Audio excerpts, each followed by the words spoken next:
Hey guys, শুভ ষষ্ঠী সকলকে। তো এটা হচ্ছে আমার শুভ ষষ্ঠীর আউটফিট। এখন আমি যাচ্ছি আমার এরিয়ার আশেপাশে প্যান্ডেলসগুলোকে দেখতে। তো এইটা হচ্ছে স্মৃতির মোড়ের একটা প্যান্ডেল, যেটা বন্ধুদল নামে পরিচিত। আর এখন আমরা হাঁটতে হাঁটতে যাচ্ছি বরানগর নেতাজি কলোনি লোল্যান্ডে ঠাকুরটা দেখতে। এটাও খুব পপুলার একটা ঠাকুর, বাট আমার এইবারের প্যান্ডেলটা অতটা ভালো লাগেনি, আমি জানি না কেন। আগের বছর বা তার আগের বছর অনেক অনেক ভালো করেছে, কিন্তু ঠাকুরটা সত্যি খুবই সুন্দর। আর এরপর আমি দেখতে গেছিলাম নপাড়া দাদাভাইয়ের সঙ্গ। ফ্যান্টাস্টিক ছিল, যেমনটা তোমরা দেখতে পাচ্ছ। এটা একটা পুকুরের উপর করে, আর ভেতরে এসি ছিল, সব থেকে ভালো কথা হচ্ছে ওটা। আর এখানে পুরো রিয়েলিস্টিক মানুষদেরকে ফুটিয়ে তুলেছে, যেগুলো প্রত্যেক করে হচ্ছে সিলিকনের।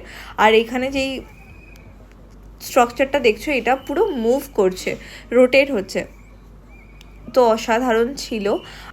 বাচ্চাদের স্ট্রাকচারগুলো সত্যি এত সুন্দর ছিল যেন মনে হচ্ছে অরিজিনাল কোনো বেবি বসে আছে।